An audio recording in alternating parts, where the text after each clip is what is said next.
welcome back to What's the Story podcast. This is WTS 311. He says, questioning the numbers. I think it's 311. My name is Danny Murray. And I'm Graham Merrigan. All right. Miro, how are you, my friend? Are you well? Not too bad. Yourself? Great, mate. Great. Pleasantly surprised of the lovely feedback we got from our solo episode last week. Got more feedback last week than we have when we have guests, but so that was nice. That is nice, yeah. And lads, as always, we usually do it at the end of the episode, but sure, look, you mentioned feedback, man, might as well. Head over to Spotify, head over to Apple Podcast and those kind of places. Leave a little review, tell a friend, share it, you know what I mean? Let us know. It's all good. You'll get WTSpod on any podcast provider. Just search WTSpod and we'll be there. That's it. Just getting the plug in early this week. yeah, get it done straight away. That's it. Yeah, you're in good form, in good spirits, as they say. No complaints at all. Yeah, thank you. Love that. Rovers beat Derry on Monday, and hopefully we won last night. Yes, indeed. Hopefully. Against. Man. Yeah. But how are you? Oh yeah, I'm great, man. I'm great. I'm off the back of my second Springsteen concert. Oh, and, yeah. Enjoyed them. Loved them. Absolutely loved them. Getting into Croke Park. He finished now in Ireland? That's it, yeah. He moves on now to a couple of UK gigs, then around Europe. I hope friend of the show, Phil O'Connor, is getting to see him when he's in Stockholm. Shout out to our man in Stockholm. And then he finishes the European one with 2 nights in Wembley Stadium. Oh, lovely. Sorry, you were saying there about getting into Croke Park? Shit show, an absolute shit show, yeah. Worst experience I've had entering a stadium, and I've gone to concerts and I've gone to football matches and all sorts in Italy where they just don't believe in any form of crowd control at all. So quite the achievement from Aiken Promotions and the Gaelic Athletic Association and whatever company they hire to do security. But this is what happens when you deal with amateurs, isn't it? Huh?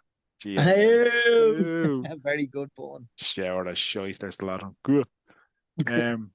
Yeah, so when I eventually got into Croke Park, it was absolutely brilliant. Great night. Weather was amazing. Crowd was great. Atmosphere was brilliant. Everyone was very well behaved. There was no...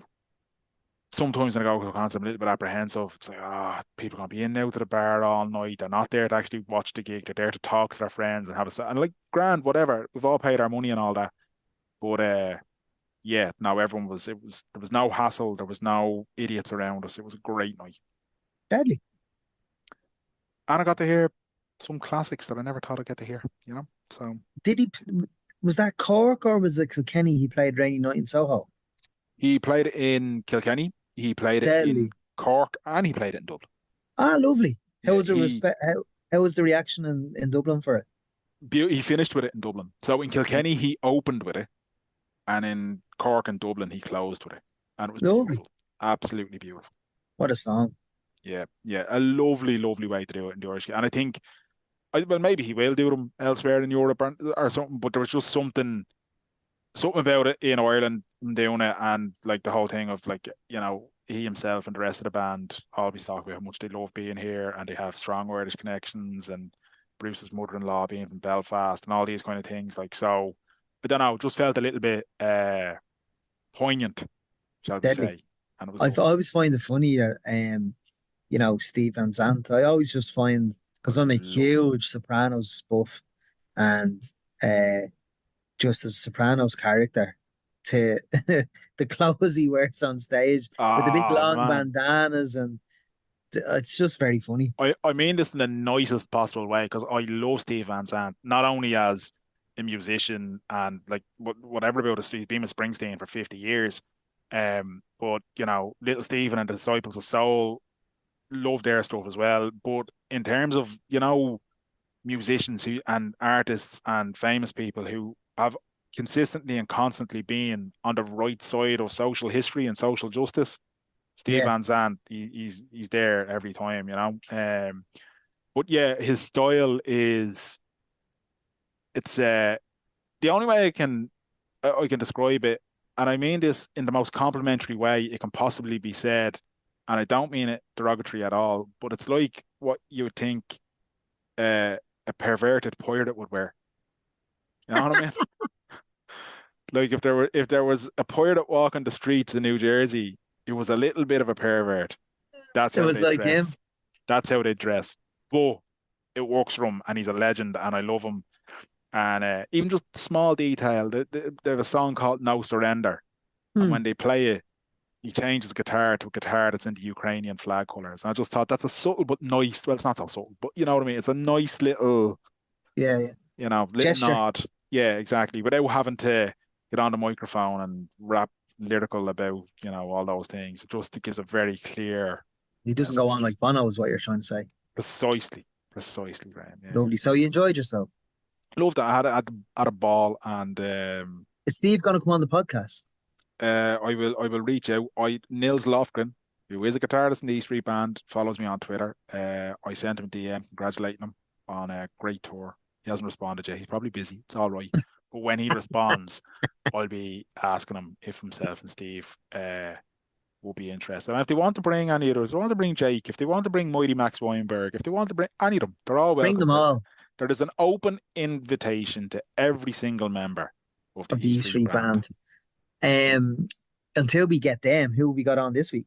This week, well, I mean, we could end up with any member of the E Street Band tonight. Who knows? Because he is a man of many talents and many voices, and he's a friend of the show, host of the Annoyed Away podcast, and just a brilliant, brilliant talent all round. The wonderful Mr. Al Foran. Delighted to say, making his long-awaited return on What's the Story podcast, our friend and your friend, man of many voices and many talents, the one and only Al Foran. Al, welcome back to What's the Story. It is great to see you again, pal. Hello to my two favorite people in the world. Al. You like ours? 100%. Al. No, my two pals. The last time you were on, I arranged your surprise for Danny, Gary, and Paul. And Yeah. what a surprise. It pulled off The brilliant. best Christmas surprise I've had since I woke up to WWF in your house on the PlayStation back in the day. What a game, by the way. Oh, man. What a game. That was brilliant on the SNES. But yeah, that was the last time we had you on. The lads were stunned. Yeah, but it wasn't official though. Like this is No. like official. But This is official. that was great crack. I mean the debates. I know we're in May now, but the Christmas song debates were incredible. And like Paul took it really seriously. As he does.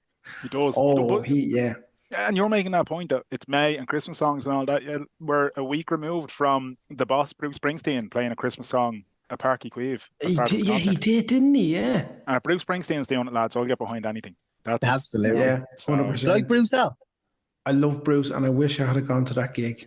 Al, great gigs. I'd say he'll be gigging till he's 80. He'll be like the Clint Eastwood of music. Danny and Paul reckon that it could be his last visit to Ireland. I say that every time though, because like he's 74 years of age. Like he's literally been around for over 50 years. Yeah.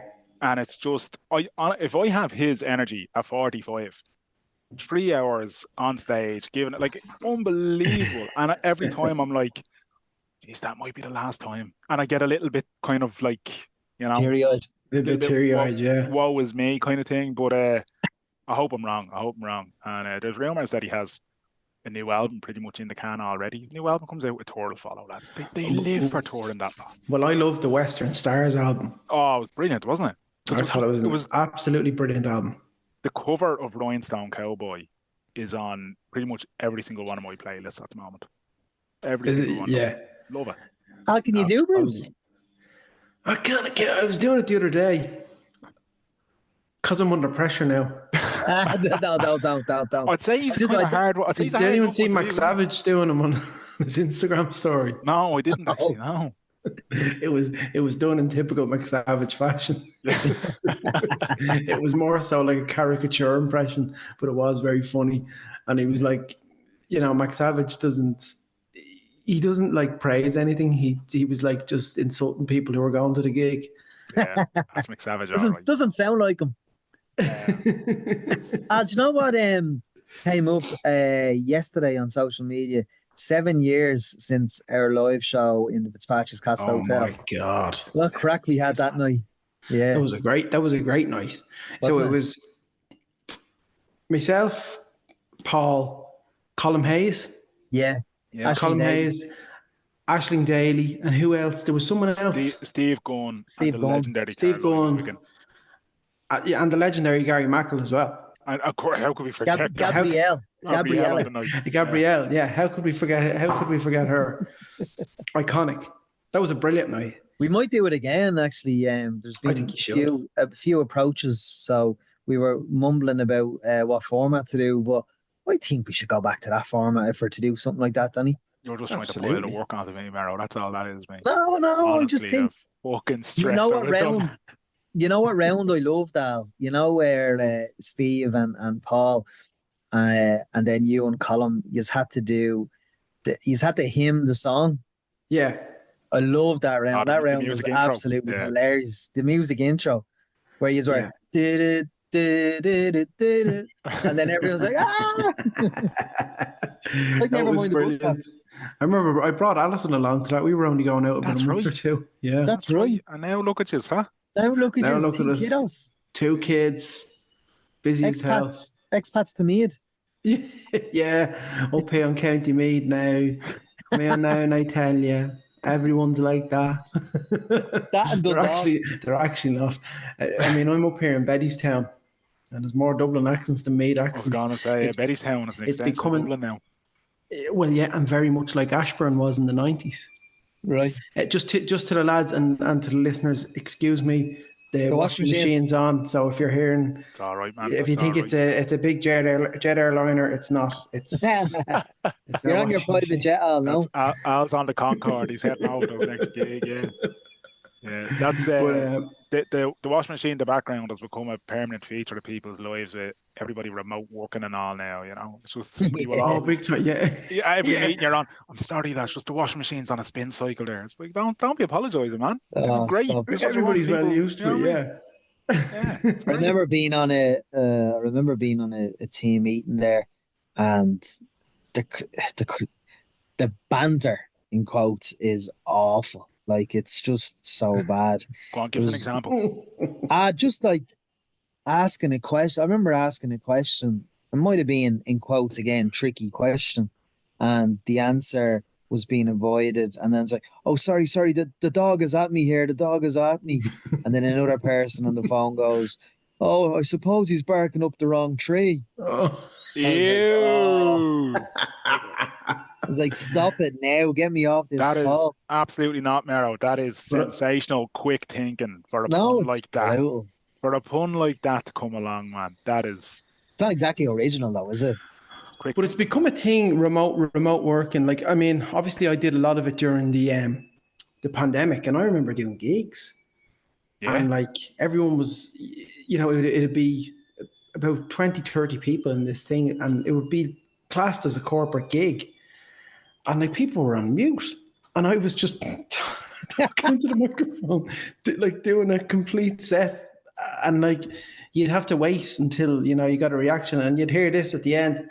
That was brilliant. Well done. Thanks a million. Now we had a great laugh with that. How did you find it? Like, excruciating. Really? Yeah. Like one of the funniest experiences ever. Like, I don't know why it hasn't been covered in movies or TV shows. How like comics have, you know, when they were doing gigs during COVID, because it was just the funniest thing ever. They're literally talking into a fucking microphone and a webcam, into like they're talking into a bloody vortex. They may as well be, and everyone else is it's on mute, so you can't hear the reactions. That's the weird thing, yeah. Everyone on mute. So, and as when you're doing something comedic, your timing is often structured on the laughter and the response. Exactly. So when you just got a load of faces and they're kind of staring back at you, going, yeah. Yeah, that's exactly that's actually a good impression, Danny. It's just like that. I've been working on it. That's mad. I'd say that's quite like awkward and intimidating. Oh, very awkward. And literally timing your shows then down to a T. Yeah. Because there's no back and forth, or there's no heckle, or no. The only thing is, like, I was still using the props. I mean, Keith Barry did a load of them during COVID as well. Yeah. Right. And apparently his, like, the way he did it, the way he structured it was brilliant. It was a proper production behind it. And he was doing it, I think he was doing it out in his shed. I think he said that, like, he basically turned his shed into a green screen studio No way. and was doing, yeah. That's Look, I mean, like in a way, like I think we forget just how recent it was. Do you know what I mean? It's like Yeah. it's It's mental, isn't it? once kind of normality resumed for people, it was like I don't want to have to think about that for a long, long time. And I remember we had Richard Chambers on the podcast, and he had just brought out his book. Oh, the MVP. And like I just remember, like I bought the book, and I remember going to read it and thinking, it's too soon. I can't. I know. I think it may be 5 years or 6 years or whatever. Then maybe, but like right now, it's still too raw. I don't want to start thinking about. When weirdly enough, it becomes a nostalgic thing. Yeah. Yeah. And you just go, just remember that we couldn't go more than 2 kilometers. Just remember that when It you was couldn't do mental. this, and you could like, Mental. fucking hell, lads. But The yeah, 2.5 kilometers one is the funniest one that I look back on. Like I still get it. Like the in terms of, the substantial meal oh is the one yeah, that I'll never ever. And how do you like? Fucking hell, the yeah, stuff that the substantial meal. That was the meal Yeah. beyond though as well. The yeah, whole, coming home from Duns and there's a checkpoint there, and you're like, what did you get in the shopping? You're fucking messing, like, yeah, exactly. Yeah. like I do get some of it in the regard to the unknown and everyone. We were all on the same wavelength. But Banana bread. Banana bread. yeah. Banana 4 bread years and sourdough. removed. Yeah. 4 years Yeah. removed, and you're still kind of going, Jesus, that was fucking mad. It's felt wasn't it? like it's for me, it's gone like a flash. Oh Yeah, yeah. it has definitely. I just coupled these 4 years up together, and I've kind of bunched them together like all in one. I don't know. Yeah. I know it's over, but it's just, Yeah. and I'll probably feel that way by the end of this decade Yeah. because of how it started. I'll kind of bunch it together and think, wow, that was a very quick decade because of what happened. I don't know. It's just strange. Yeah, very strange. Yeah. And like for you as well, because like it was like parenthood and everything was a new thing for you with Jordan, all of this, wasn't it? So like We were very lucky though. yeah, We were very, because Alison was off work. Alison's a teacher, and Sophia had just turned 1 in February, and we literally got, I mean, we got the guts of a year just spent with her, which was lovely. Obviously, it was very, very difficult from a work point of view for me and for everyone else. Like, but Jesus, I'll cherish that time because we were very lucky to have that time with Sophia and spend so much time with her and watch her develop. Yeah. Yeah. So we didn't. At least there's some positive out of it. But yeah, we didn't miss out on any of the milestones. So that's a plus in itself. Definitely. To go to something less cheery then, Al, and we'll rip the plaster off, right? Manchester United Football Club. Right. When this episode goes out, it'll be FA Cup final day. Yeah. But how are you feeling about? First, let's concentrate on the final first, and then we'll widen the lens a little bit to overall. Then we go into post-mortem mode. I'm cautiously optimistic. Oh, okay. More so than last year. And this isn't the comedy bit, just to be sure. I think we've hit, I wouldn't say a rich vein of form, but we've hit a tiny bit of form after the performances against Newcastle and Brighton. With Lisandro Martinez back in the team and I think he got 59 minutes against Brighton. Huge plus. For me, obviously Bruno is our most important player, but I think Lisandro Martinez is the key player for United. Yeah. He keeps the engine running, and he's just integral with regards to obviously defensively and our build-up play. Like everything starts from him. He's essentially like the spine of the team. He's that good. I rate him that well. So I think with him back, it's a massive plus. Gets Casemiro out of defense, which is a huge plus. I don't know, but I'd imagine Casemiro will start. Yeah. I think Rashford being fit and his omission from the England squad has a point to prove now. massive point to prove. Well, I don't know if there's nothing really he can do in the FA Cup final to change Southgate's mind, but He may hopefully not it change his does. mind, but it's that whole thing, isn't it? Like, it's one of the biggest platforms you could have to Yeah, give kind of the two fingers up and be like, you made the wrong choice, mate. exactly. But there's also pressure behind it as well. Mm, He goes, right, I'm not in the England squad for the Euros. I'm earning 400 grand a week at Man United. I've got this huge contract based off of, my best individual season last year. I've got to do something. yeah. So I think you might see something good out of him. What happened to Um, him this season? I don't know. I don't know. I think he got a brand new contract. I mean, there's a lot of rumors that, these players, they play for the contracts. They play for the big bumper contracts and their performances dip. Mm, Um, I don't know. I think with Rashford, it's a very complicated situation. I think his mental health does come into play of whatever about, oh, well, who cares? He earns so and so every week. That's always going to affect you. And he's been getting a lot of criticism online and he's been taking notice of it, which I think he should try and veer away from that. Like he's come out and he did like a public interview and said like I'm playing for the badge, and doubt me. I think what was he say? He said something about if you doubt me, great or something. I don't know. It yeah. was something along the lines of that. Something But cheesy. yeah. I don't know. It's a complex situation, and other people are saying like that he's fallen out with Ten Hag because of the whole Sancho debacle as well. He was Yeah. good mates with Sancho. Um, I don't know. Listen, there's a player in there.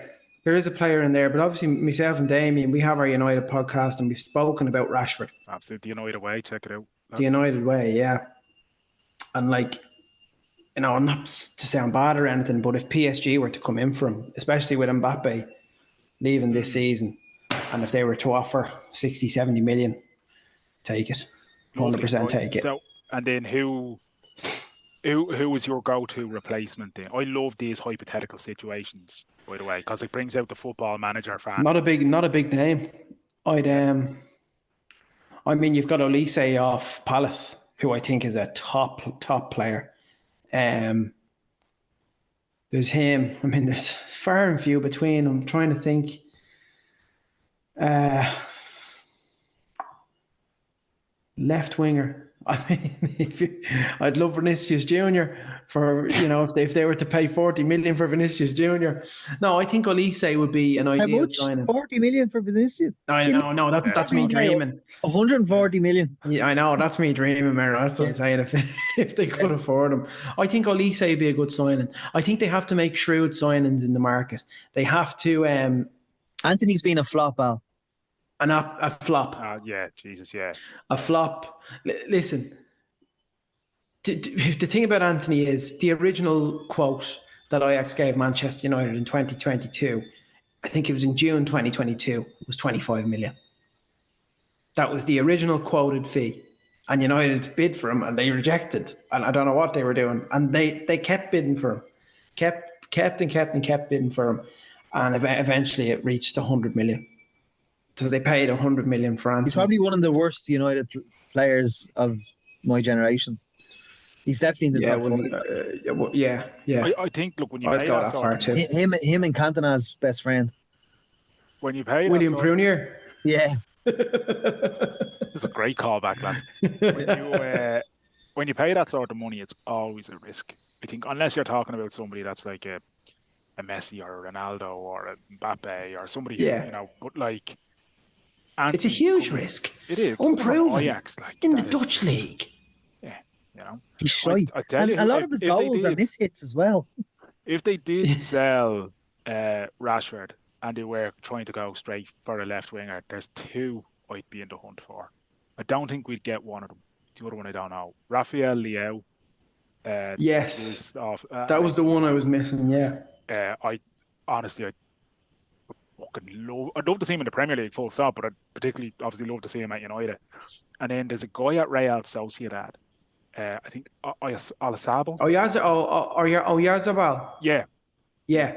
I think he could fucking. He's a proper really, homegrown player as well at Sociedad, isn't he? Yeah, that's probably the problem that we wouldn't get him. But He would be a good signing. And I think you also have Ivan the top. Toney be a good signing. would just stop all that. Well, yeah, to play up front. Yeah, absolutely. I'd He's been rather. too good though since he's come back from his ban. No, So I think he if you- probably if needs you can more hear training. that. Yeah, Yeah, no, I'd rather if you're talking Anthony about that spinning in the washing machine. because Tony's what? Tony's 29, 30, is he? Yeah, Is he that old? he'll be 29 at Christmas. I think he's Oh, December. well, then forget about that. You know, I'd much rather they pay the extra few quid and go after Evan Ferguson. To be honest, I'd love to see that. I would as well. Yeah, I'd love it.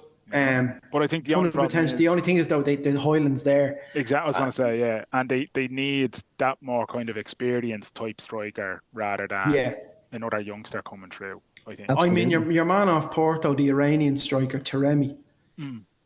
He's top quality and consistent. You're talking 20, 25 goals a season, and I think he's 29, 30. Just someone with a bit of experience. I know we were kind of scoffing at Tony there because he's that age as well. But I think a player. I mean, they're talking about Watkins.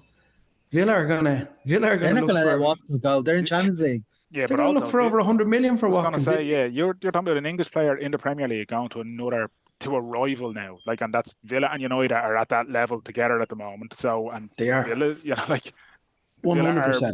So if United were trying to buy Ollie Watkins, forget it. If I think the main thing you pay above odds, way above odds. The main thing you both can agree on is that the recruitment at Manchester United the last 10 years has been appalling.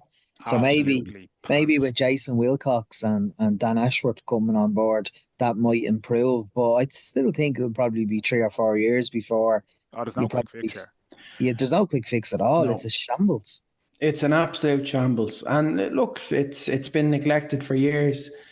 You know, both the structure of the club, the recruitment, the infrastructure of the club has, evidently been neglected as well, as you've seen last week at Old Trafford. It's an absolute shambles. The fourth it really is. waterfall in Britain. It was a great stat. I don't know who put that stat out there, but it was a fucking great stat. That's a super stat. I do feel sorry for you, Al, because you get very enthusiastic when United might win and you might single out a player and you'll tweet about them and it'd be a bit hyperbolic if you don't mind me saying so. And who's under me tweet all the time? Who's there to... What's going on here, Al? I was just watching the great debate off. What's happened, Al? Are you tempted to buy it all, Al? Because like in WhatsApp, I do be tempted to. And then do you know what? Do you know what the real shame is, right? I just think he's one of the nicest people you could ever meet. Like, he's just an absolute gent.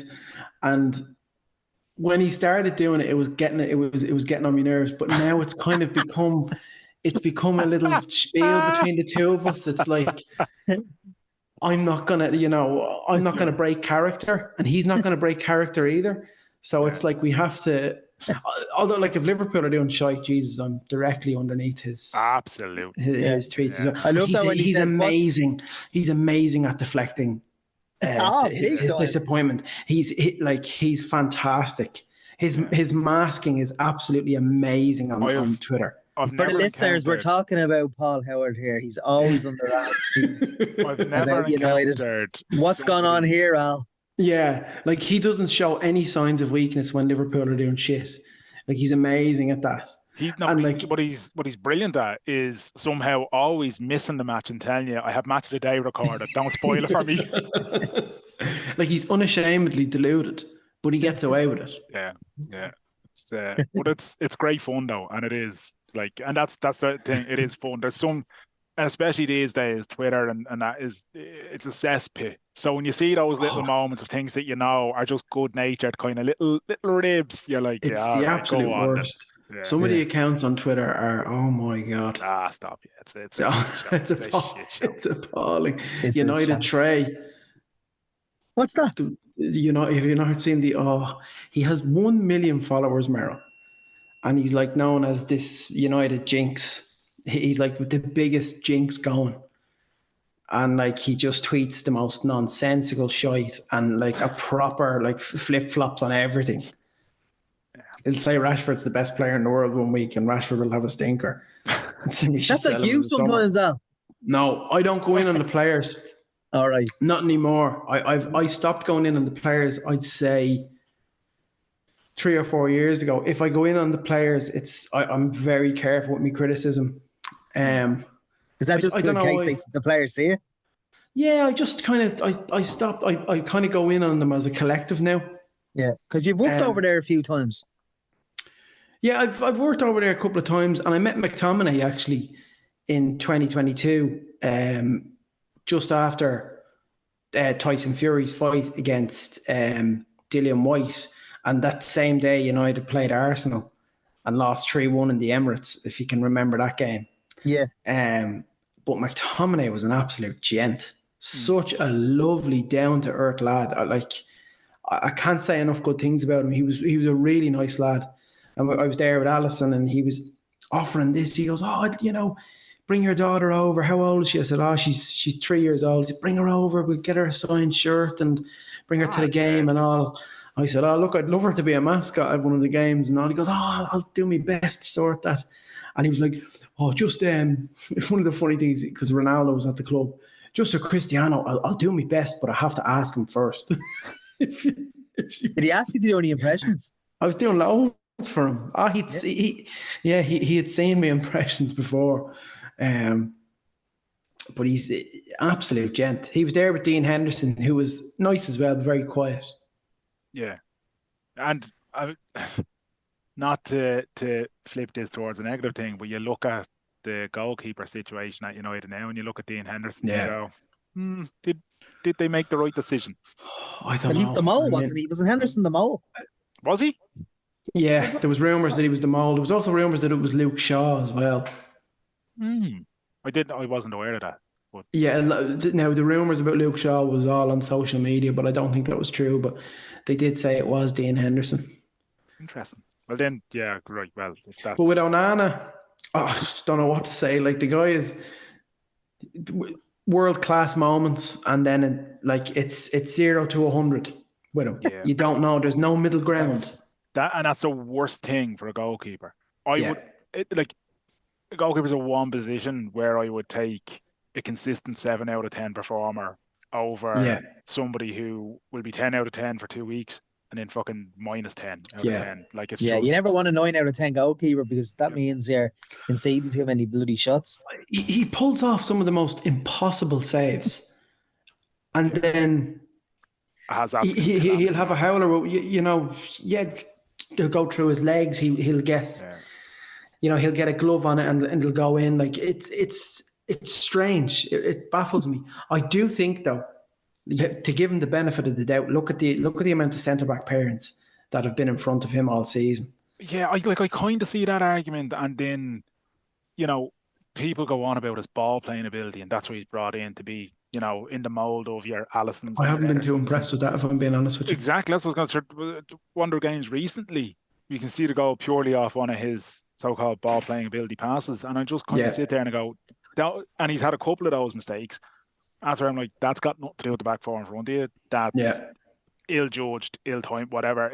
That's a you mistake as opposed to the surroundings, And those aimless little fizzed passes into the midfield that are always constantly picked up by the opposition.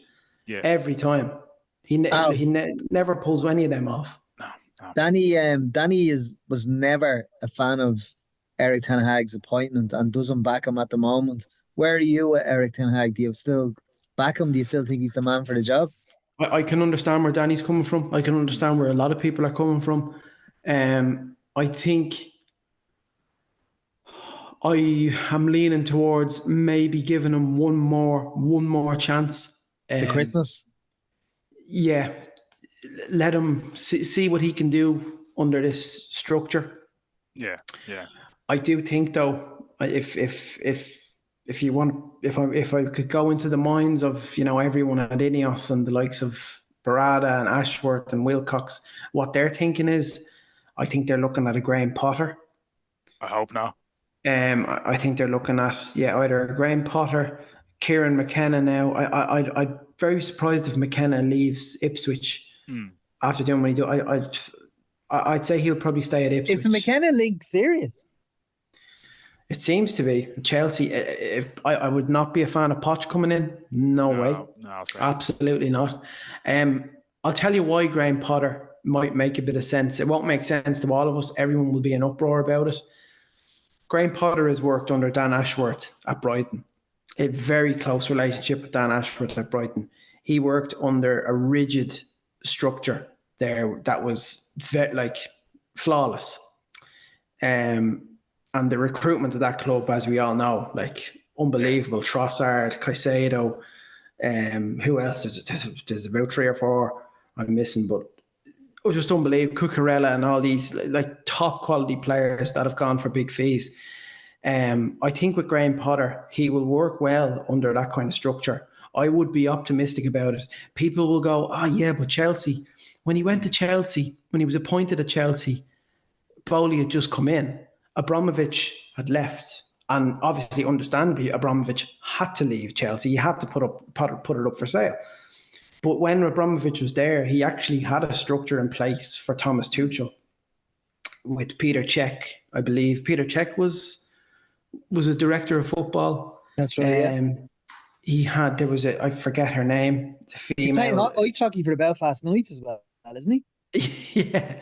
But apparently, Peter Cech, yeah. Apparently he was fantastic in that role. And obviously he knows the club inside out. And Tuchel was really enjoying his time at Chelsea, working under Cech.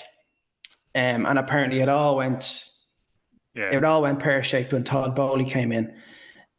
Because, as you know, Bowley wanted to just buy a team instead of, make a few signings and organically bring in a couple of youth players. He just spent and spent and spent. Don't know where he got that money from. Some of the money they spent was just outrageous. Outrageous, yeah. And so Potter came in, and of course he had the luxury of having all these signings, but it takes time to gel a team together. It takes a ton of time to do that. You're talking 2-3 years, and you're starting to see. You're starting to see that with Chelsea now. The last couple of games under Poch, and then they get rid of him. I was going to say, this is the interesting thing, isn't it? And they get rid of him. They hit their best vein of form over the last sort of 8 to 10 weeks of the season. Yeah. Ultimately rallied from, what were they, 11th, 12th at one point? Yeah. And they qualified for Europe. Yeah. Which, if you would said that around Easter time, Chelsea will get the last European spot, I wouldn't have put money on that. No. You would have laughed it off.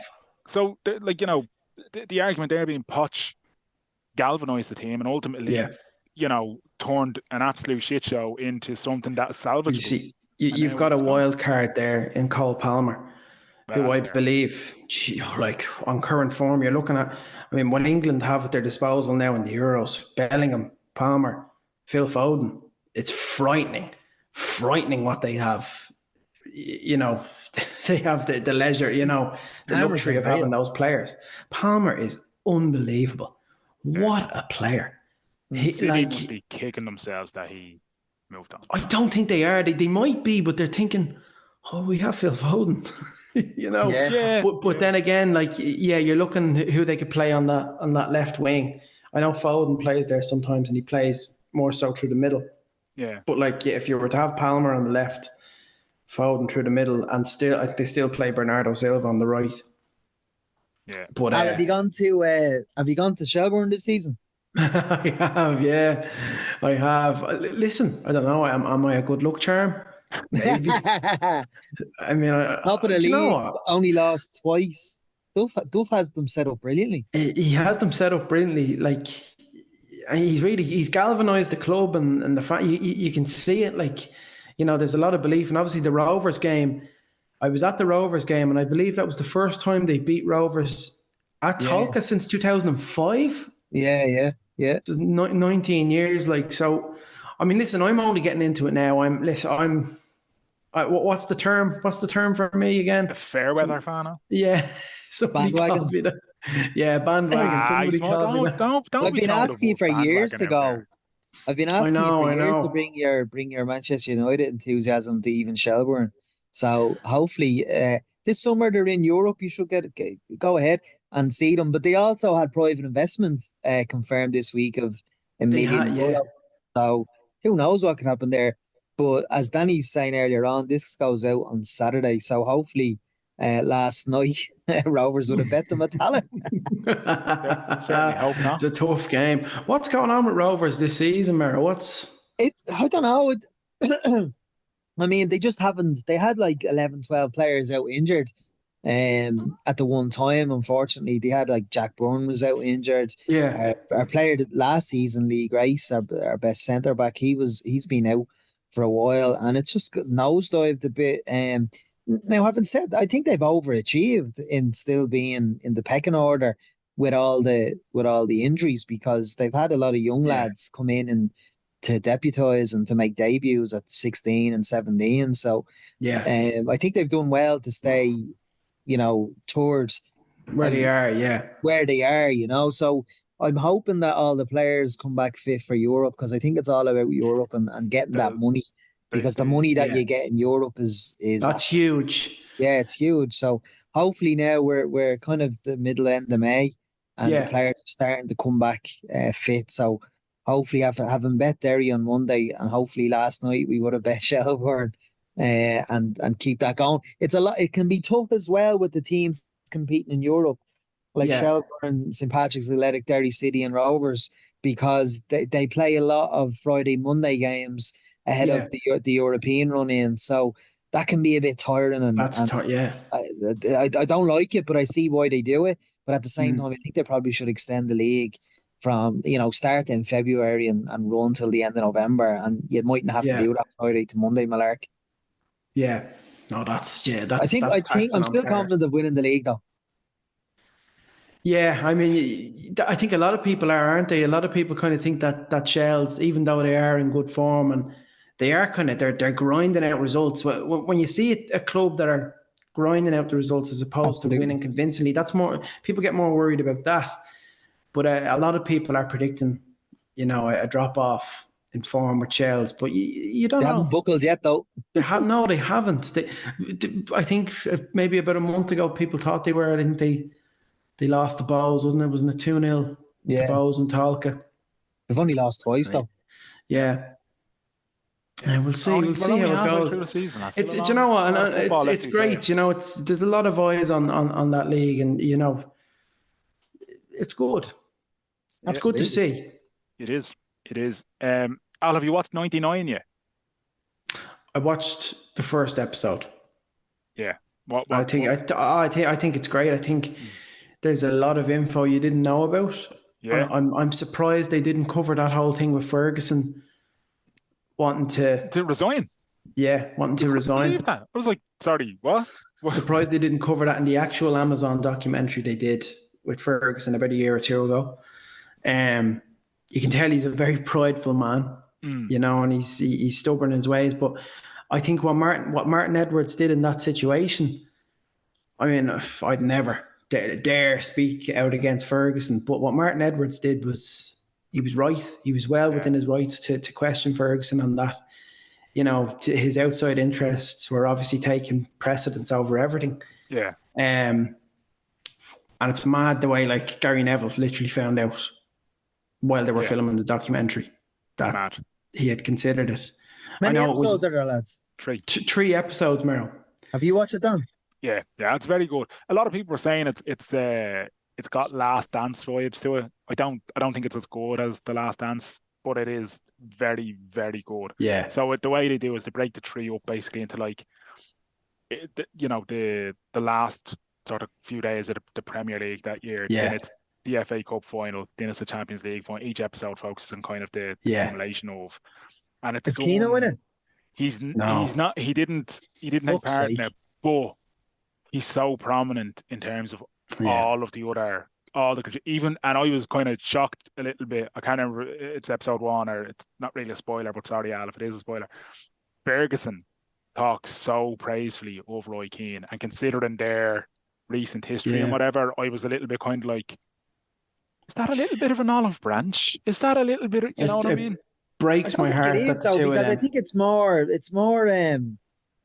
of course Fergie's not gonna hold any grudge because it was him that did it all. See what you mean? Alex Ferguson is known for holding grudges, bro. No, but I mean Yeah. he's also known for patching things up, but it's always the player that reaches out. So if you look at the Van Nistelrooy situation, it was Ruud that rang him. Yeah, You know, of course he's going to be praising of Roy when Roy single-handedly, you know, Yeah. pushed them across the yeah, line in that year of the Champions League. yeah. It's heartbreaking, if you ask me. You know, the fact that the two of them, you know, that falling out pretty much cemented everything. And I don't think you'll see Keane extending the olive branch soon enough, because there was a clip in the overlap about Roy was questioning Gary Neville, Yeah, calling Fergie the boss. He's like, yeah. why'd you call me a boss? He's not your boss anymore. You know what I mean? He's not your boss. You don't call him Alex. You're just calling him boss. Why would you do that? Do you know what I mean? It's like you're out of a job. You're in a job 2 years, and you still call the boss the boss. Call him by their first name.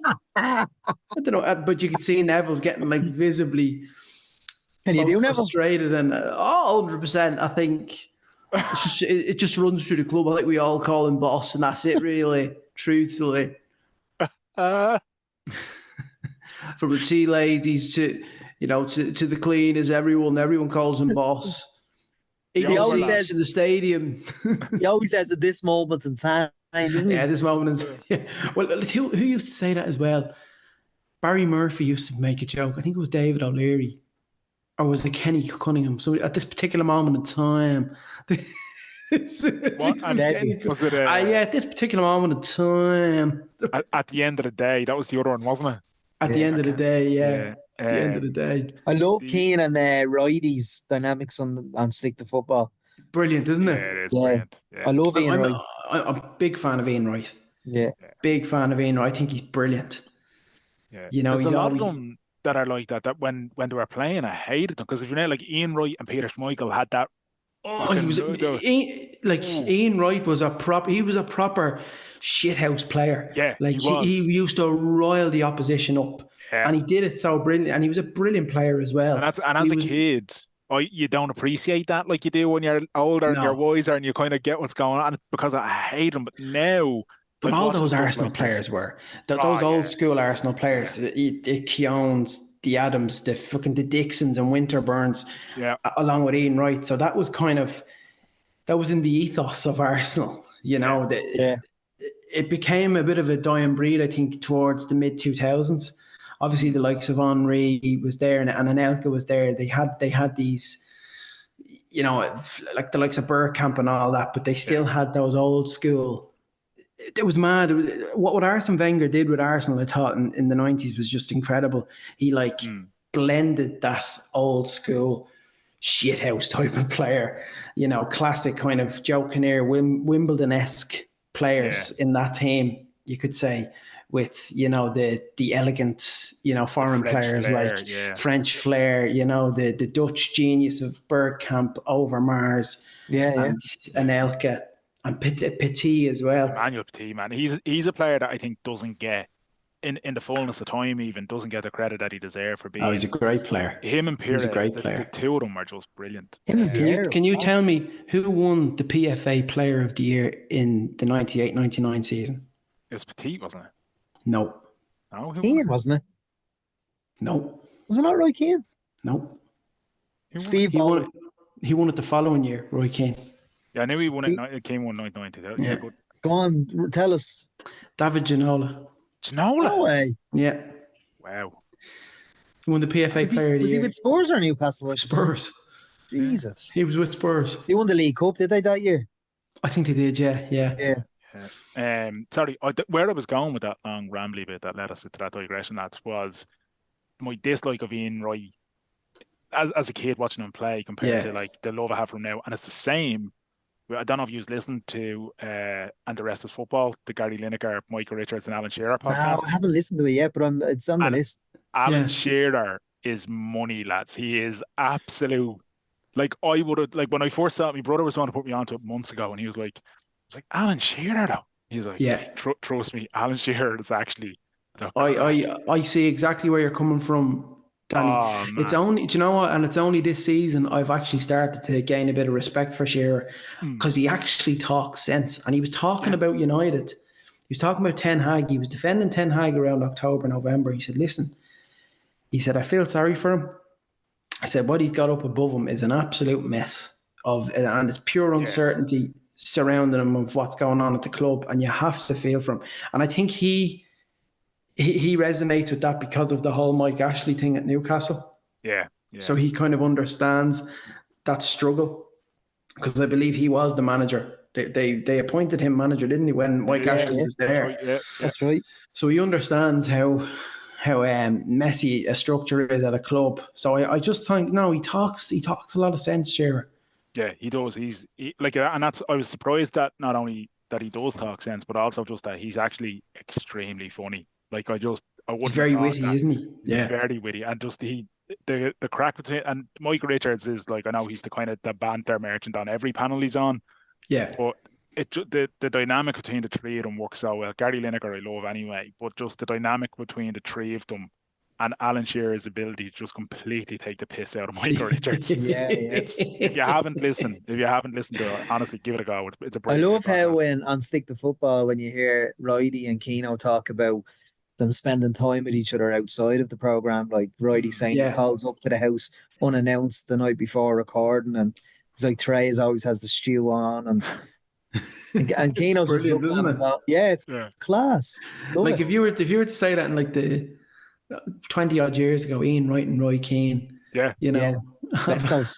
having tea and having stew for dinner, you know. That's my favorite podcast now. I'd say Stick to Football.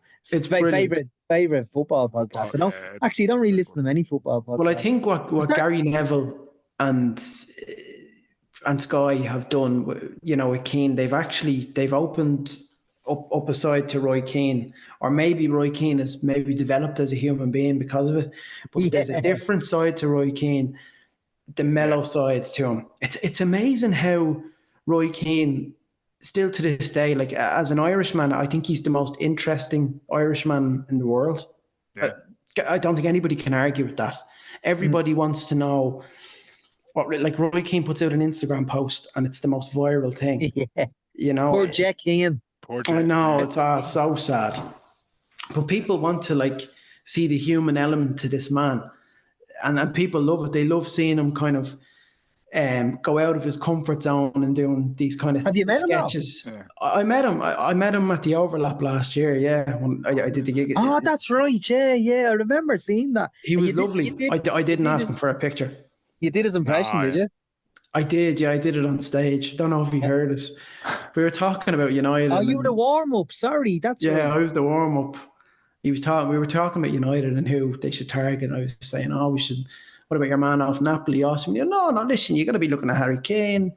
You know, the only player you go for is Harry Kane. Listen, he's called, he's proven, the Premier League proven he gets you about 40 goals a season. You know, but he was bang on and he was having a laugh. He was actually, between him, Neville and Carragher, he was the one initiating the bit of banter in the room. Yeah. He was the lively one. So it's amazing seeing that side to him. You know, because he's such an interesting character. Do you know what it reminds me of? And I'm going to segue into our favorite topic. Yes, it reminds me of how, like, I'm so invested in Steve Austin's Instagram as well. Oh, with the cats, just him putting up. And the cats do. I think so. Well, Macho and Pancho. Hershey's the wonder dog. And Pancho, Mula was a dog as well. Mula didn't die, did she? Oh, I don't know. I think Mula's still alive. Of Jack Keane. Don't tell us Mula Austin's gone as well. Yeah. I know Mula. Yeah, it's Hershey the wonder dog and Mula the lab. But I just find I find him so interesting as well. He's just on his ranch. He's just putting up Instagram stories every day. And he's like playing old classic rock songs and he's in a fucking ATV. It's nuts, isn't it? Like I even find listening to him these days a bit nuts. I think his kind of media personality has evolved, and he kind of, I don't know whether it's a good thing or a bad thing, but people can. It's easier for people to take the piss out of him now because he's quite like sometimes he can be a bit of a parody. I think maybe I'm wrong on that, but he turned down the Undertaker spot at WrestleMania He this season. did, yeah. What did Which you make of that? I hope it's not a trouble in paradise kind of situation there. Apparently, it was to do with Because money. yeah, weird hearing that because there was a lot of hints, even hints on his end. I was thinking like he put out a story saying that he received a 6-pack of Broken Skull IPA. Somebody put this in my pickup truck, and I was thinking, oh, this must be like a nod to Cody or something like that. Yeah. But I found it interesting. But it was watching that anyway. I was thinking throughout that whole sequence at WrestleMania, when is he coming out? When is he coming out? But then when you got the stare down between The Rock and Undertaker, it was the most surprising and most hyped up thing ever as well, because it was like, fuck. The reaction was incredible. The reaction was amazing. Was not expecting Taker in that moment in time, but when that bong went off, I popped, lads. I popped as well. Stop. I popped big time. I popped for Cena as well. Yeah. Oh yeah. Like that Avengers Endgame type thing that they did was it like, it was brilliant. Like storytelling 101. And that's the thing that like people are like, oh, how do you like wrestling? Like, and even like my wife said, she's like, why are you watching this? Like, what you like? You're 26 years because we're in our 30s and we'll do what we like. No man, I'm sitting there lads. I'm sitting there in my Ultimate Warrior pajamas, and I don't care. Like, well, my Dusty Rhodes onesie. Your Dusty Rhodes onesie. Like, I was sitting there and I was like, this is like, it's the storytelling. Like, I was like, you'll watch your soap opera or your telenovelas or your whatever, you know what I mean? But it's long-term investment into that's it. That's exactly what it is. And I mean, that payoff was absolutely beautiful. It was amazing. And like, Jesus Christ, Roman Reigns, like, what a megastar, and him losing that match and then going away for a while has only made him an even bigger star. Because his return, people want them back. People want them back, and now it's what they did with Roman Reigns the last couple of years was absolute, like a stroke of genius. Yeah, because he was always built to initially they wanted him to be the baby face, the next baby face after Cena, and it was, oh my God, it was a box office bomb. That's what it was. So they took that route of him turning heel, and now he can come back in that same mold of character and be a face, and it's just that's he's reached that point now where he's so over. Heel face won't matter. The crowd will just eat it up no matter what he's doing, and that's like I remember somebody put up a clip there a little while ago of what was like where it was him trying to cut promos, or it was him trying to do like mic work, and it was so bad because he was trying to do developmental, was it? It was just no, it was like when they were giving him the push as the big baby face, and he was trying to say things and trying to do things to like be clever that like you'd hope the crowd would react to, and it was just funny because they were doing it, and then they prefaced that against him when he was saying the whole Seth Rollins no pop thing. So it was just like him doing a line, and then it was no pop. Him doing the line, no pop. And it was kind of funny, but equally it was like, that wasn't him. That was cringy.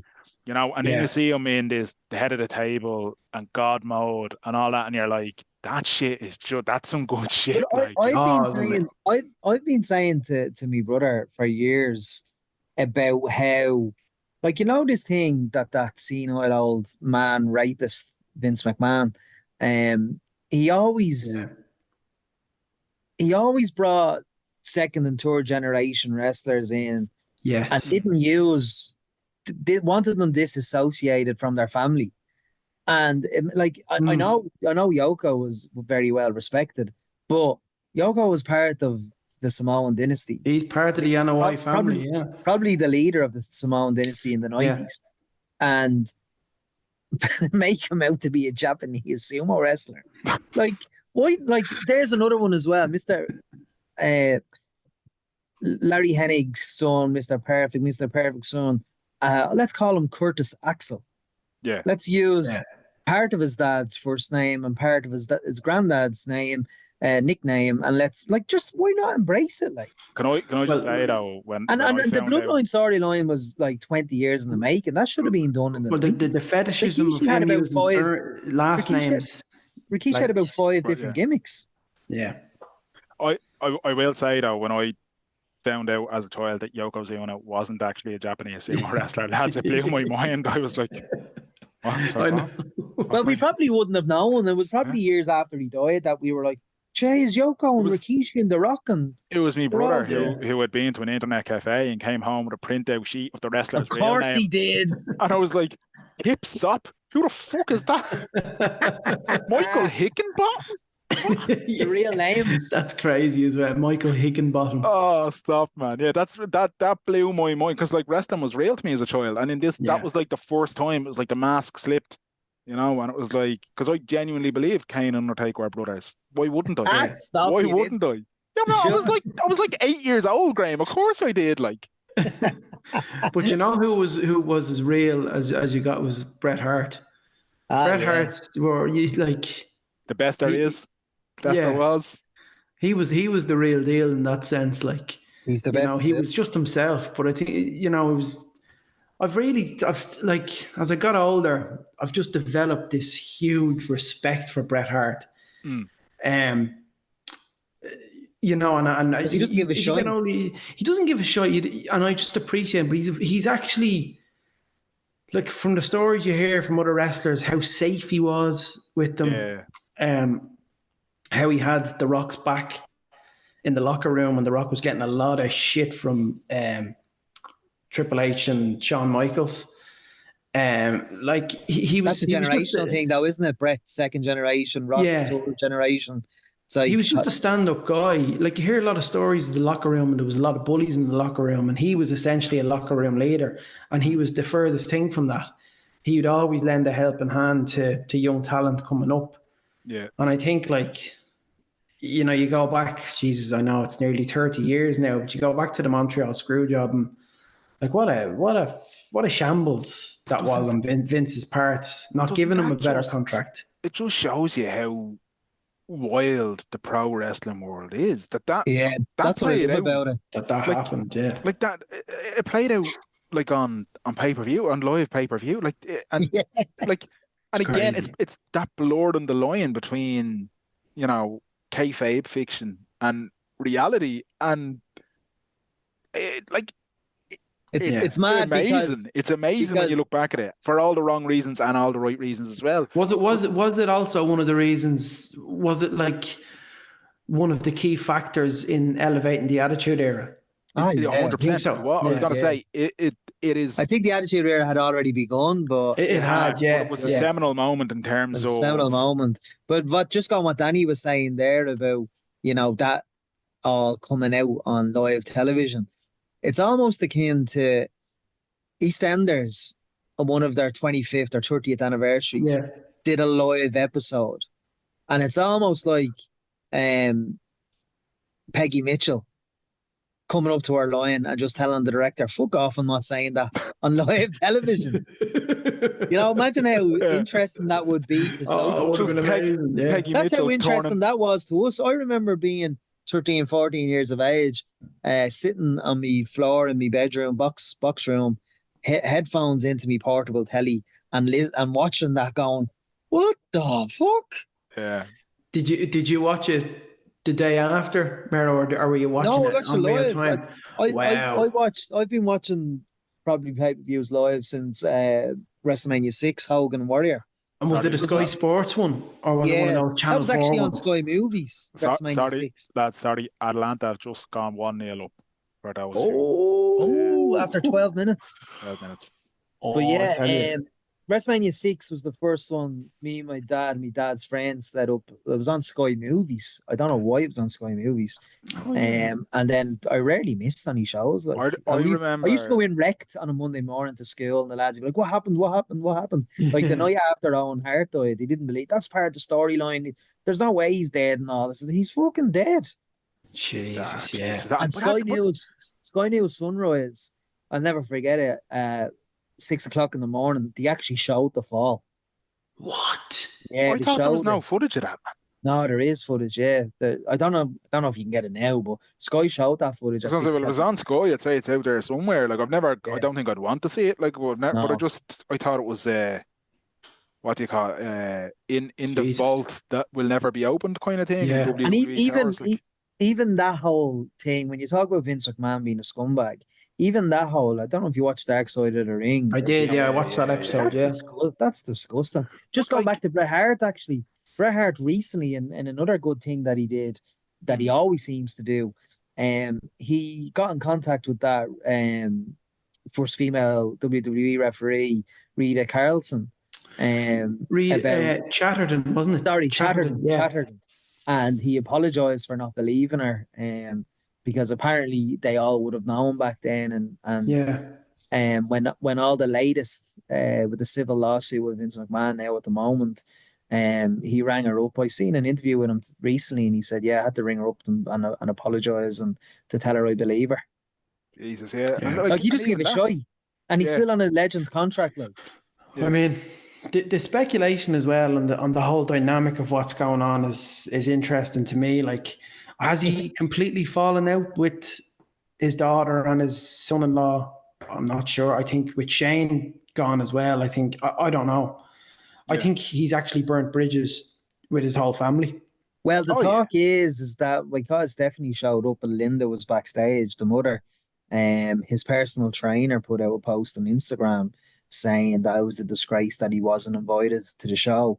Yeah. But obviously Linda and Stephanie were there, and Stephanie was on TV. But like you said, the dynamic of that is crazy because when the when and it's almost like what they say about predators and rapists and that they're Mm. groomers and stuff like that. Yeah. Because if you remember when it first came out, Stephanie, firstly Stephanie and Triple H voted him off the board of directors, and then Stephanie became interim CEO, and then he forced his way back on. Yeah. But in the And then middle of Stephanie all that, left. she came on SmackDown and Yeah. started a "Thank you, Vince" chant, and it was almost like she was just doing it to please him to get rid of him.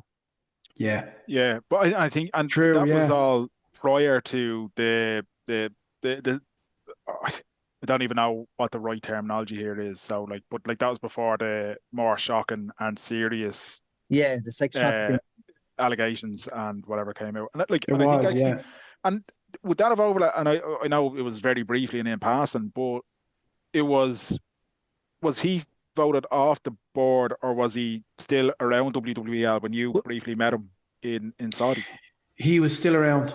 You still around? Yeah, because I He I knew don't it was. think was it He all long was. before. came out, had it? Yeah. No, I hadn't. No, This that's was. gonna say. This was a couple of months after he was on. Was it either Bloomberg or was it Yeah, ESPN? yeah, some Hmm. business channel, Um. CNBC.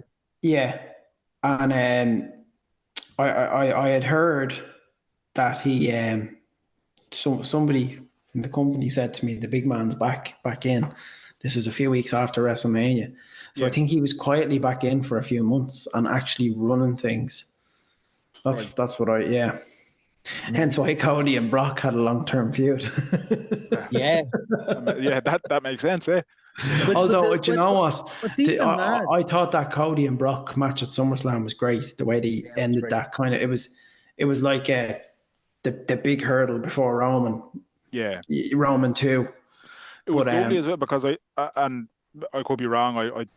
But the whole Brock, you know, and the Brock thing. passing the torch sort of vibe of it, and that was not planned. That was just Brock taking it in the moment to like put Yeah, Cody further over, which is brilliant. exactly. Yeah, but Brilliant. But then he comes Brock is out. Then he implicated. comes Yeah, out in the lawsuit.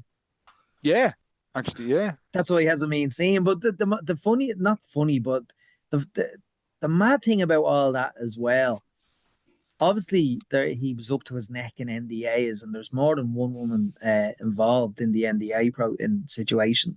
mm, But apparently, Stephanie got wind of that NDA, and before it became public knowledge, apparently Vince and his people planted story with the Wall Street Journal that Stephanie was underperforming, and that's why they were getting rid of her. So oh in my actual fact, god, he was sacking his daughter. Fucking Jesus. hell. So if you remember, she stepped aside before everything came on board, Yeah. and then she came back to be co-CEO of the company, and then that was when he stepped aside, and then he forced his way back on, and then she resigned again. It's It's absolutely bananas. bizarre. Like, I There's just hope definitely this is a civil case.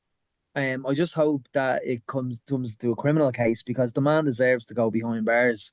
And if even a fraction of it, and I'm not saying it's not true at all. I'm saying there's more than likely but it, truth behind 99.9% of all this. But when everyone found out, there was a sense of shock. But there was also kind of, you've seen that on-screen character, and Yeah, it's kind of like, oh yeah. but Well, there's two things I'm gonna recommend, right? There's an Ashley Mazzaro documentary on Audible, and it's yes. fucking explosive and it's disgusting. And also there is a podcast called Between the Sheets. It's presented by Chris Zellner and David Bixenspan. And next week they discuss what they do is they read the sheets in wrestling terms, newsletters and journals. Dave Meltzer's Wrestling Observer newsletter, but they take a year in each episode. yeah, So next week, I believe they're taking a specific year. It includes some of weird storylines, including Kurt Angle and Charmel, Booker T's wife, Yeah. and they kind of Fucking correlated hell. all. Yeah. You know what I'm talking about. Oh Kind of God. correlated all to Vince being an absolute psychopath. Yeah. Between the Sheets is a great podcast. If you're Yeah. into Yeah. and like they're 3 4 hour long episodes, but they do like an hour and a half of North American wrestling, Japanese wrestling, and stuff like that. But they Yeah. go through the behind the scenes news of that era and they yeah, talk about it. And then like David Bixenspan is a brilliant investigative journalist. And he would have brought a lot of the Ring Boy stories, the Ring Boy scandal. He would have written Yeah. I've heard of extensively that. on that, Yeah. which is another cover up. Like Vince McMahon is up to his neck in cover ups. The Jimmy Snuka murder, Snuka. Yeah. up to his neck in the cover up. The Owen Hart, like, are you going to call that a murder, an accident? I don't The really ring think. boy thing was Pat Patterson, wasn't it? Yeah, yeah. Yeah. Pat Patterson, but not Mo. But to be fair with the Patterson thing, he's not as much as implicated as the ring announcer was. Oh, Um, okay. Yeah. the ring announcer apparently was recorded. He had a fetish for underage boys' feet and stuff like that. And Vince sacked him and then rehired him on the condition that he wasn't to go near 16-year-olds. And Who it's was the like ring announcer? the ring Mel Phillips. He was Mel. before Finkel, wasn't he? Yeah, he was early 90s, late 80s, early 90s, but he was in charge of the ring crew. He was in charge of hiring locals. Yeah. But he was a pedophile. And he Jeez. was sacked, but then he was brought back on. Yeah. I didn't But know there's any of loads of. this, lads. This is mental. Have you never heard of the Ring Boy scandal? No. Oh man, it's Yeah. disgusting. Like David Bixens, man, like you should follow him on Twitter. I tried to get him on the podcast a few times. That, He's no. lads, I think there's a sort of merging of a couple of genres here that we should do a podcast on, and it's true crime crossed with just pro wrestling world Yeah. because like the shit out there is Think my about the God, like, shit that's never been that will never get out there about the pro wrestling world, about everything from every corner of pro wrestling. yeah. You know, I'm sure there's You shit look at in the Jericho stuff WCW that now we in don't know. AEW. The NDA, yeah, the Jerichos, yeah. What? Sorry, what? There's allegedly an NDA that a performer had to sign because of Chris Jericho's antics. And Tony Khan was asked about it at a press conference and wouldn't really answer. And that's only When you say antics. antics. Apparently, some journalists are saying that it was along the lines of Weinstein, that Jericho was in a house coat and would call one of the female performers up to his room. That's the allegation. Jesus. And she Was this gave it. after the whole speaking out thing? Oh yeah, this is like last summer, end of last year. Fucking hell. And the performer, I can't remember her name, but she gave a thumbs up on Twitter to one of the reporters. Your man now isn't. He's okay. He's okay-ish. Hot Hoss of Wrestling, I think he's called. Nick Houseman, yeah. Nick Houseman, and he was the one that said he had his weekly podcast and said, "Man, when the stuff about Jericho finally gets out," and he said he kind of said this is the same as Oh, Weinstein. you sent that to me when it or Yeah. now it lads, Why have you you not know it like mentioned Ric Flair yet? oh Well, the Dark Side of the Ring with Ric Flair was nuts. like Mero, lads, it's literally it. You can watch it on the fucking WWE network.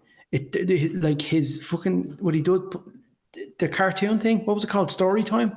mm, Oh yeah, Rick would just be in his robe and he just open up the robe and that'd be it on the airplane and like people making a joke of it. There's literally they have like an animated. it's yeah. I never saw that. They have like a cartoon of Ric Flair in his robe, and it's just obviously he doesn't you don't see the private parts, but it's just from the back of Ric Flair and it's an airplane and he's opening up the fucking thing like, oh yeah, he'd do that all the time.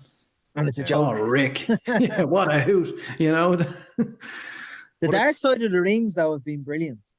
Yeah. And did you see Tommy Dreamer talking about Ric Flair? Yeah, come on, like licking his arse, like. But you don't even have to be a wrestling fan to watch those Dark Side of the Rings. I don't think. I think they're good. We've said for years. We've said for years that the antics behind the curtain are more interesting than often the stuff that's on screen.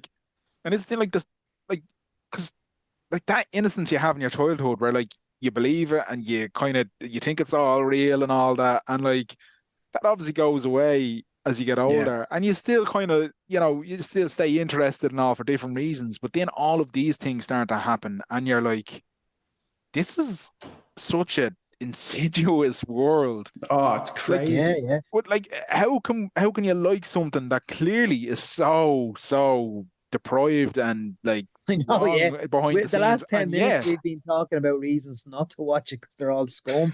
You know what I mean? But they're playing characters. Yeah, but like there's a fella on Twitter I follow. I don't know, Ian Drew Dice Clay. Yeah, he's very good. He's very good, yeah. Very good. And he goes to town on WWE. On WWE, Vince. But anyone that has an allegation against them, he goes to town on. He goes to town on Triple H a lot. Yeah. And he hates Taker. He hates Taker. Is that because he's real conservative, fucking Republican? He's a Sting, yeah. He's a Sting fan. He's like massive Sting and Bret Hart fan. He's obsessed with Bret. Obsessed with Bret. 2-0, lads. Sorry. 2-0 to Atlanta. 2-0 to Atlanta. Yeah, sorry, we should really wrap this up so that we can, because I think we all want to watch the match. Jesus, it's 8:25. Yeah, sorry, Al. This is what we do, boys. This is what we do. We just go on. We'll have to do it again, Al. Yeah, we'll have to do it again. We'll take just a wrestling controversy / crime, and we'll just talk about that for the full hour. Definitely. We'll do it. We're going to Vegas next year. Are you going over? I don't know. If yous are going, I'm going. Aer Lingus have announced direct flights, lads. I'm just putting that out there. I got the email as well. Direct flights to Vegas. You text me about 2 hours after the announcement saying that we're going. me or Danny? You? Me? You sent me an audio note. I know. I think we should, boys. Honestly, with the direct flights. The direct flights are a game changer. Like, but at the same time, I'll be 40 reflecting on my life and thinking I'm going to fucking WrestleMania and I'm 40. Yeah, but Mero, there'll be somebody else that's 41. With me Dusty Rhodes onesie. Yeah, exactly. There'll be somebody else that's 41 and they'll be wearing, a belt. Yeah, they'll be wearing a belt. Yeah, exactly. Al, give us 3 impressions before you go. You've only done 2. I've only done 2. Yeah. Have you done any? Are you doing any new ones? There's a few new ones. Did I do Christopher Walken on the last one? Yes. You did. I did. That was brilliant. Do you know what I was doing today? Because I was thinking, I'd love to do my Ventura impression for you. But I haven't done it in years. I have to dust off the cobwebs. And isn't there talk that there's bridges being built? I don't know. There's talk of me running for Senate. I don't know what to do about it. But I know, Mero, you're talking about Vince McMahon. That man is an absolute fool. A tyrant, a man who doesn't deserve to have his name spoken anymore, and I'll tell you that. And Hulk Hogan is a snake in the grass. Brilliant. I wanted to set up a union, and Hulk Hogan opposed it and told Vince McMahon. He ratted me out. That's a true story as well. Yeah, I know. That is a sensational Jesse That Ventura. is a brilliant Jesse I Ventura. love doing the bit He of was Jesse. brilliant on commentary. I loved him in the early 90s. He was class. Yeah, late 80s, early The 90s. best. Him and Heenan, two great Yeah. heel commentators. Him and Monsoon was the best as well. Oh, yeah, proper. They were a classic duo. Who else? You don't do Ian Wright, do you? I tried him, Miro. I did him in a video, and people gave me shit for it. People said it sounded too like Chris Eubank. But you know, when you talk like Ian Wright, you're talking about Arsenal. You're talking about the fabric of Arsenal and what we do and everything. We just come so close, and it's we trip at the hurdle on the last, and it's terrible. I'm not getting the Chris Eubank. There's no list. I was going to say other than the fact that it's that. And it's so different, isn't it? Somebody said, do you know? I did an impression the other day of do you watch that man from Mayo, Garen Noon? Yes. Yes, and he's so impressionable. And I did an impression of him the other day, and they said it was very similar to the Chris Eubank. So when I did it, he was very much like that. And he talks about the extra hot WhatsApps that he's on a paid partnership to do. And follow him, he's delicious. Shout out to Garen Noon, by the way. I think he's he's brilliant. He's brilliant. Absolutely brilliant. Yeah. I actually think if I did an impression of him, it might go viral. And I'd say he'd love it as well. He would. Yeah, he seems like he's up for the crack. He's brilliant. Al, we've taken up far too much of your time, man. Yeah, sorry. We gotta watch this game. No, I'm enjoying this. Yeah, 2-0 after a half hour. Yeah, mental. And this is Leverkusen are going for a treble after all. So Yeah. No, watch these mentality monsters. They're freaks. They'll come back and win. Watch. Yeah. They're absolute freaks. Al, if people want so to, if they want to get more of you and indeed Damien and all your shenanigans and your United takes, where can they get more of you and more of your United takes? Well, the United Way podcast is on Spotify, Apple, the usual. But we're heading up towards episode 39 next week, and that is the final episode of the season, and we'll resume again in August. So we're going throughout the season. But yeah, listen, give us a listen, give us a follow. We've developed a nice loyal core audience, and it's great. It is great to see. Do you know what I mean? And we're loving it, and we bounce off each other pretty well. You do. There's no on the socials. Yeah, on the socials, it's at Al Foran Comedy. Love it, man. Love it. It has been a pleasure as always. Boys, as always. And I love coming on this podcast, honestly. We'll be in touch about Aer Lingus direct flights to Vegas very shortly. What's stopping us? We could do a live podcast from Vegas. Oh yeah, on the flight. Yeah. On the flight, yeah. Me and Mero being down that road before for various reasons. Anyway, that's another time, another place. Al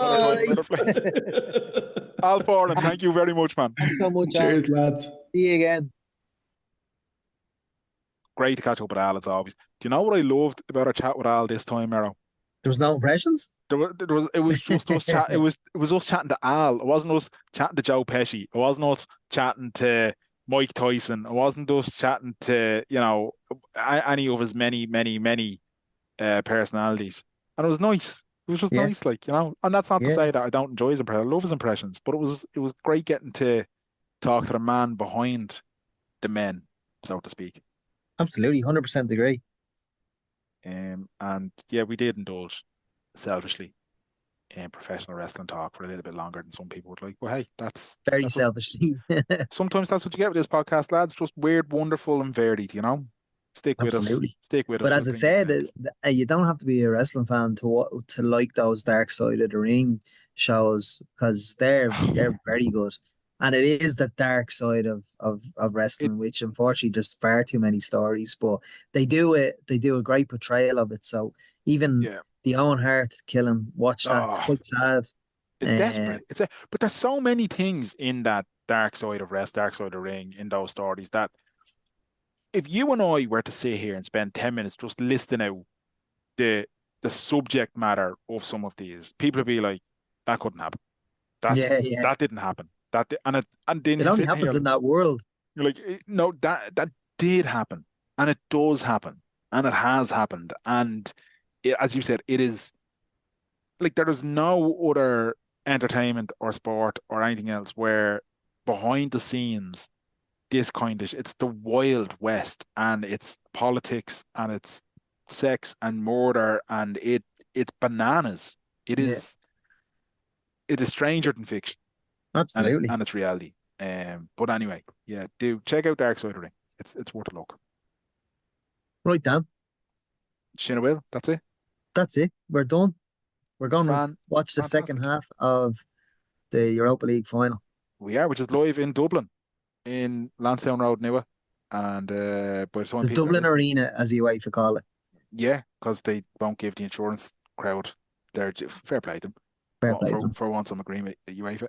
But by the time this is going out, people know who'll have won. And you know, Graham, I'm not Nostradamus ranting, but I reckon Atlanta might pip it. Yeah, I think Bayer Leverkusen will win. All right, Dan. They're 2-0 down, man. Just don't care what season they're having. They've had like one shot on target. Anyway, look, go on. Right, where can people listen to us? Just remind them. They can go to WTSpod.com, or they can search any podcast provider. Just put in search WTSpod on Spotify, Podcast Republic, Apple Podcasts, Podbean, Stitcher, everywhere you get a podcast. Just search WTSpod. On the social media places, we're at WTSpod. He's at Dan John Murray. I'm at Erik Mania. We'll talk to you again soon. Clear eyes, full hearts, and lose. Too sweet.